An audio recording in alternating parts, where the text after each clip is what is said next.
Hello student, growl class 8 में आपका स्वागत है।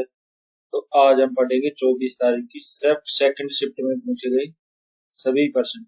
आने वाली शिफ्टों में जिन स्टूडेंटों का एग्जाम है उनके लिए ये वीडियो बहुत ही महत्वपूर्ण होने वाली है। तो चलिए शुरू करते हैं। अगर आपने चैनल को लाइक शेयर सब्सक्राइब नहीं किया है तो कर दीजिए। चलिए शुरू करते हैं। पहला क्वेश्चन, ठोस पदार्थ दृढ़ क्यों होते हैं? कम घनत्व के कारण, प्रबल आंतरिक बलों के कारण, उच्च तापमान के कारण, अनियमित आकार के। ऑप्शन नंबर ई सही हो जाएगा। प्रबल अंतर आणविक बलों के कारण क्या होते हैं? ठोस होते हैं। इनका आकार, ठोसों का आकार एवं आयतन क्या होता है? निश्चित होता है। इनके बीच में अंतर आणविक बल क्या होता है? मजबूत होता है। आगे देखते हैं नेक्स्ट क्वेश्चन। राष्ट्रीय लघु उद्योग निगम की स्थापना किस वर्ष हुई? 1948, 1955, 1964, 1991। तो कब हुई? 1955। ऑप्शन नंबर बी सही हो जाएगा। विस्तार से देखते हैं। भारत सरकार ने लघु उद्योगों के संवर्धन और वित्तीय सहायता के लिए 1955 में इस संस्था का गठन किया। यह वर्तमान में सूक्ष्म लघु और मध्यम उद्यम मंत्रालय के तहत सक्रिय रूप से कार्य करता है। यह केंद्रीय मुख्यालय देश की राजधानी कहाँ पर स्थित है? नई दिल्ली में। आगे देखते हैं। निवासीय संविधान संशोधन अधिनियम 2003 द्वारा किन निकायों का गठन किया गया? योजना आयोग, राष्ट्रीय SC ST आयोग, वित्त आयोग, चुनाव आयोग। इसका गठन किया गया राष्ट्रीय SC ST आयोग। ऑप्शन नंबर बी सही हो जाएगा। विस्तार से देखते हैं। इस संविधान संशोधन ने अनुच्छेद 338 के तहत SC और अनुच्छेद 338A के तहत ST आयोग को अलग अलग स्वतंत्र निकाय दिया। पहले 1990 में इस संविधान संशोधन के द्वारा संयुक्त रूप से बहुस्तरीय आयोग का कार्य हुआ। इसका मुख्य उद्देश्य क्या है? दोनों समुदायों के बीच में बेहतर रक्षा करना।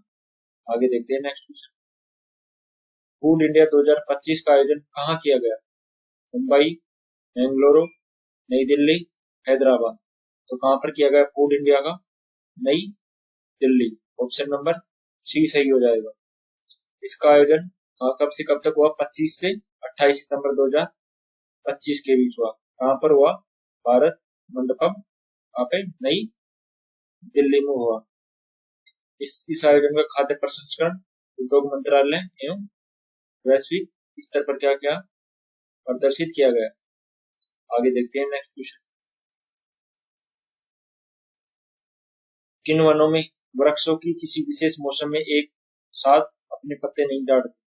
पर्णपाती वन, उष्ण कटिबंध सदाबहार वन, कटीले वन, अल्पाइन वन। तो कौन से नहीं झाड़ते? उष्ण कटिबंध सदाबहार वन। ऑप्शन नंबर बी सही हो जाएगा।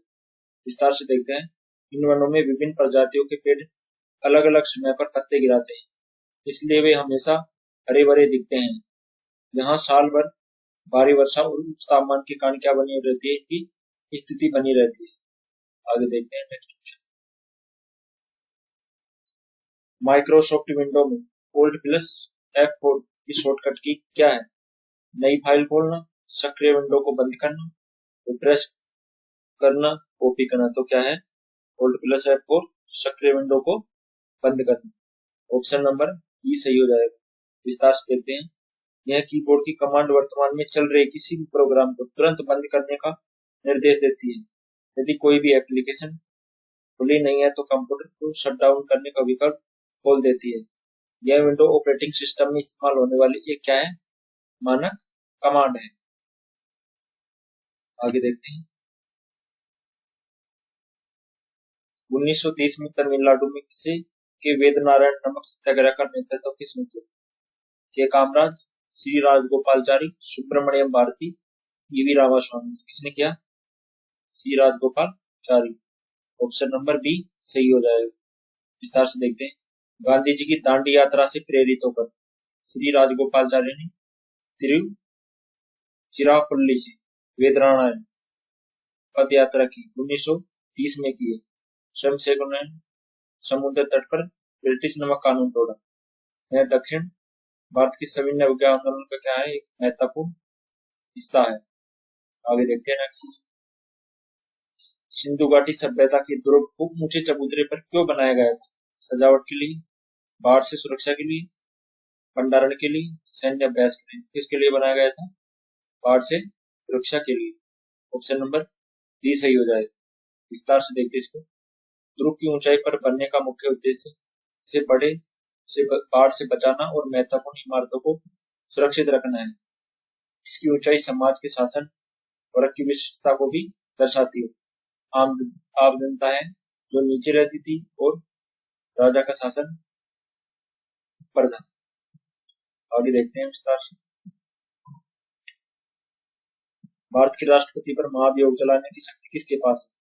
केवल लोकसभा, केवल राज्यसभा, संसद के दोनों सदन, उच्चतम न्यायालय। किसके पास है महाभियोग? संसद के दोनों सदन या किसी भी सदन में चलाया जा सकता है। पहले अनुच्छेद 161 के तहत राष्ट्रपति शपथ लेता है। अनुच्छेद 60 के तहत। विस्तार से देखते इसको। संविधान का अनुच्छेद 61 के तहत महाभियोग केवल संविधान के उल्लंघन के आधार पर ही चलाया जा सकता है। यह प्रस्ताव किसी भी सदन में पेश किया जा सकता है और 14 दिन पूर्व नोटिस आवश्यक है। राष्ट्रपति को पद से हटाने के लिए दोनों सदन में एक क्या होता है? विशिष्ट बहुमत से पारित होना जरूरी होता है। अम्लीय वर्षा का सबसे प्रमुख घटक क्या है? Carbon dioxide, sulphur dioxide, methane, ozone. तो क्या है? Sulphur dioxide. Option number B सही हो जाएगा। एसओ औद्योगिक स्रोतों से निकलने वाली सल्फर डाइऑक्साइड अम्लीय वर्षा का प्राथमिक कारण मानी जाती है। नाइट्रोजन ऑक्साइड भी इसके लिए जिम्मेदार एक अन्य प्रमुख घटक है। गैसें वायुमंडल में नमी के साथ मिलकर अम्ल बनाती है जो अम्ल वर्षा के साथ क्या होता है? जलता है। आगे देखते हैं। अक्टूबर 2025 में किस शहर में साइबर अपराध के खिलाफ पेरिस संयुक्त राष्ट्र संधि पर हस्ताक्षर हुआ? Bangkok, Hanoi, Singapore, Tokyo. Papua Hanoi, Vietnam. Option number B सही हो जाएगा। विस्तार से देखते हैं। यह ऐतिहासिक हस्ताक्षर समारोह 25 से 26 अक्टूबर 2025 को वियतनाम के नेशनल कन्वेंशन सेंटर में हुआ। इस संधि में 72 देशों ने हस्ताक्षर किए जो साइबर अपराध से निपटने वाला वैश्विक कानून ढांचा है। इसका मुख्य उद्देश्य डिजिटल सुरक्षा को वैश्विक स्तर पर क्या करना? मजबूत करना है। आगे देखते हैं। मूत्र में ग्लूकोज की उपस्थिति क्या कहलाती है?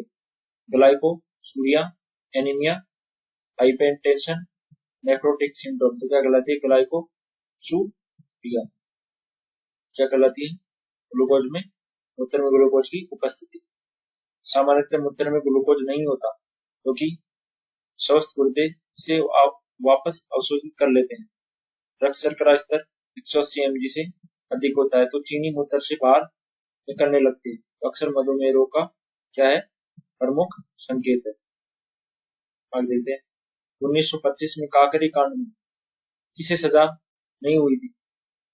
रामप्रसाद बिस्मिल, असफुल्ला खान, चंद्रशेखर आजाद, रोशन सिंह। तो किसे नहीं हुई थी काकरी कांड में? चंद्रशेखर आजाद, क्योंकि ये फरार हो गए। चंद्रशेखर आजाद काकेरी ट्रेन कांड डकैती में मुख्य योजनाओं के में से एक थे, लेकिन वे पुलिस को चकमा देकर कहाँ हो गए? फरार हो गए। रामप्रसाद बिस्मिल और असफुल्ला खान को इस कांड में क्या होगी? फांसी दी गई। आगे देखते हैं नेक्स्ट क्वेश्चन। सोनल मानसिंह को किस वर्ष पद्म विभूषण से सम्मानित किया गया? 1992 पद्म 1987, 2003, 2010। कब दिया गया? 2003। ऑप्शन सी सही हो जाएगा। विस्तार से देखते हैं। सोनल मानसिंह को 2003 में भारत के सबसे बड़े नागरिक सम्मान पद्म विभूषण से सम्मानित किया गया। यह सम्मान पाने वाली पहली भारतीय महिला नर्तक थी। 1987 में संगीत नाट्य अकादमी में क्या है? दर्जा मिला। सोनल मानसिंह किससे? भरतनाट्यम से भी है और ओडिसी नृत्य से भी। विश्व आर्द्र भूमि दिवस कब मनाया जाता है? 10 फरवरी, 10 जनवरी, 2 फरवरी, 22 मार्च, 25 जून। कब मनाया जाता है? 2 फरवरी। देखते हैं इसकी थीम क्या है। इसकी वेटलैंड्स ट्रेडिशनल नॉलेज। ये कहाँ पर हुई? रामसर कन्वेंशन 1971 में ईरान में। इसका मुख्य उद्देश्य क्या है? आर्द्र भूमि के संरक्षण प्रति वैश्विक जागरूकता को क्या है? बढ़ाना। आगे देखते हैं नेक्स्ट।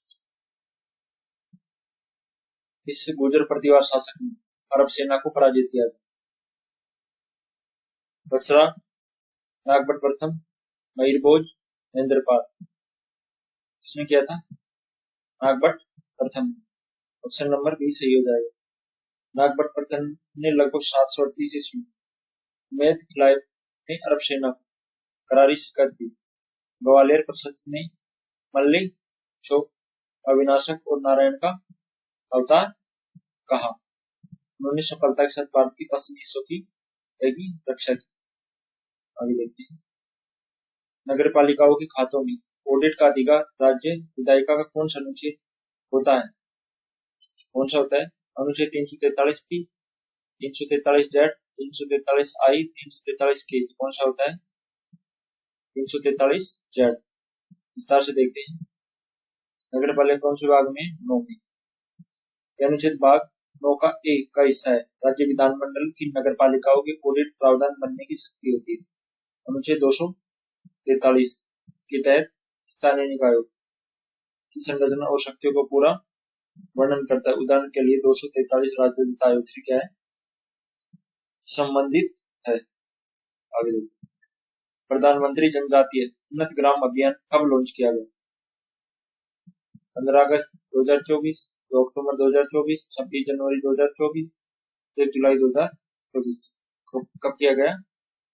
2 अक्टूबर 2024। ऑप्शन नंबर डी सही हो जाएगा। पीएम मोदी ने झारखंड के हजारीबाग महत्वाकांक्षी योजना की शुरुआत की। धरती आबा जनजातीय ग्राम उत्कर्ष अभियान के नाम में भी क्या जाना जाता है। इसका उद्देश्य क्या है? जनजातीय गांवों को समग्र विकास और सामाजिक उत्थान को सुनिश्चित करना। दिल्ली को किस वर्ष केंद्र शासित प्रदेश घोषित किया गया? 47, 50, 56, 93। कब किया गया केंद्र शासित प्रदेश? 1956। राज्य पुनर्गठन अधिनियम 1956 के तहत दिल्ली को केंद्र शासित प्रदेश बनाया गया और 1991 से 69वें संविधान संशोधन को राष्ट्रीय राजधानी बना। आगे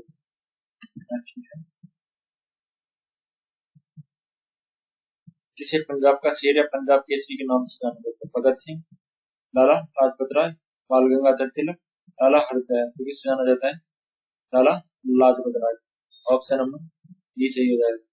ये क्या थे? गरम दल की नेता थे। लाला लाजपत राय लाल बाल पाल की प्रसिद्ध तिकड़ी के लिए प्रसिद्ध राष्ट्रवादी नेता थे।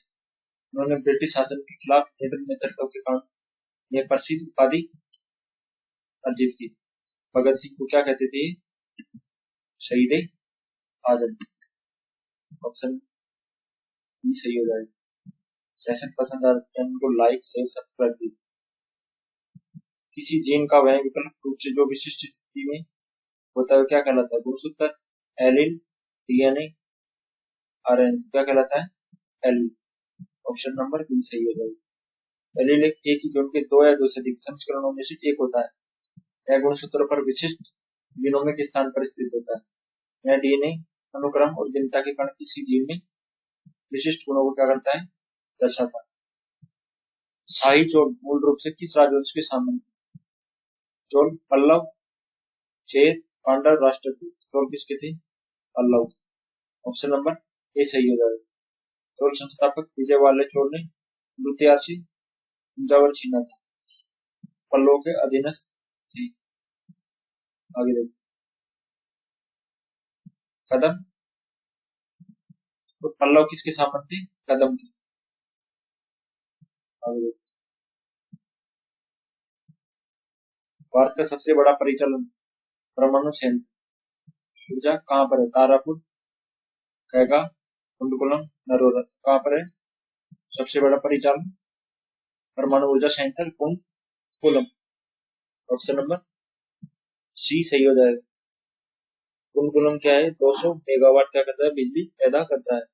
यह तमिलनाडु में स्थित है। इसी 1000 मेगावाट की 2 परिचालन इकाइयां सक्रिय है। यह रूसी डिजाइन और प्रोपेल्शन मॉडल वाटर रिएक्टर्स का उपयोग किया जाता है, जबकि तारापुर महाराष्ट्र में स्थित है। आगे देखिए, और ये सबसे तारापुर क्या है, सबसे पुराना वाणिज्यिक परमाणु केंद्र है। आगे देखते हैं, 52वीं संविधान संशोधन अधिनियम कब पारित किया गया? 1975, 1980, 1985, 1990। कब पारित किया गया? 1985। ऑप्शन नंबर सी सही हो जाएगा। दल बदल से संबंधित है 52वां संविधान संशोधन। इस संशोधन का मुख्य उद्देश्य दल बदल विरोधी कानून को लागू करने, इसके माध्यम से भारतीय संविधान में 10वीं अनुसूची को जोड़ा गया। समय पर क्या है, किस समय पर भारत के प्रधानमंत्री थे जब इसे जोड़ा गया। आगे देखते हैं नेक्स्ट। वह कंप्यूटर सिस्टम जो हमेशा समान इनपुट और समान आउटपुट देता है वो क्या कहलाता है? डिटरमिनिज्म, वेरिएबिलिटी, डायनामिक, अस्थिर। क्या कहलाता है? डिटरमिनिज्म यानी कि कंसिस्टेंसी। विस्तार से देख लेते हैं इसको। यह प्रणाली की स्थिरता को दर्शाता है, जहाँ परिणामों हमेशा अनुमानित होते हैं। विश्वसनीय गणना सुनिश्चित करने के लिए एक आवश्यक तकनीकी गुण है। तकनीकी के संदर्भ में मीटर डायनोमिस्टिक क्या करता है? एक व्यवहार करता है। आगे देखिए, हड़प्पा सभ्यता की शहरी डिजाइन को मुख्य विशेषता क्या है? अनियमित नियोजन, ग्रिड प्रणाली, गोलाकार सड़कें, पैगोडा। क्या है हड़प्पा की ग्रिड प्रणाली?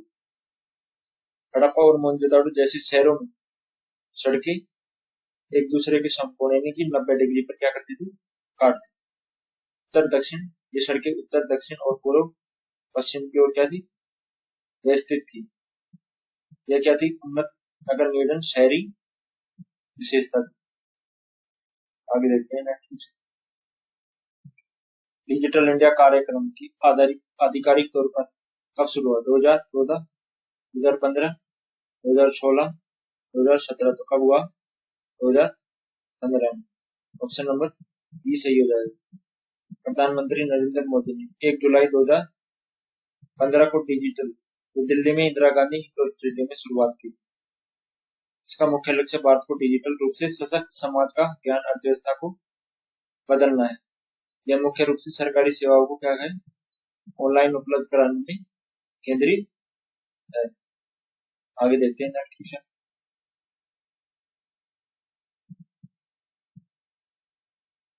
भारतीय संविधान का अनुच्छेद 23 किससे संबंधित? शिक्षा का अधिकार, उपाधियों का, मानव तस्करी और जबरन, श्रम का निषेध, धार्मिक स्वतंत्रता। किससे संबंधित है? मानव तस्करी और जबरन श्रम का निषेध। ऑप्शन सी सही हो जाएगा।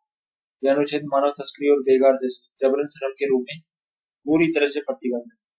यह मौलिक अधिकार भारतीय नागरिकों और गैर नागरिकों दोनों को प्राप्त है।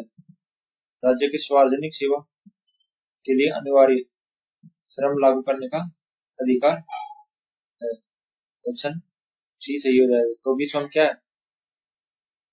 मतलब 14 वर्ष से कम उम्र के बच्चों को कारखानों में कम काम करने से क्या है? रोको। आगे देखते हैं नेक्स्ट।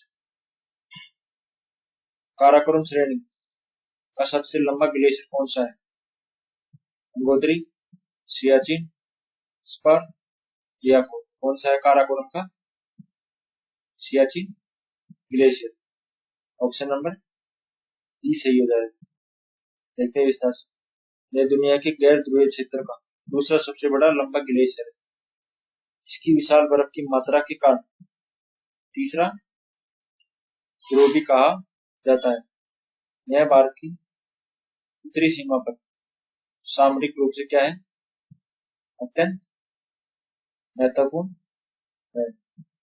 जितने क्वेश्चन मिले थे उतने इसी के साथ सेशन समाप्त होता है। अगर वीडियो पसंद आए तो चैनल लाइक, शेयर, सब्सक्राइब कीजिए। थैंक यू, धन्यवाद।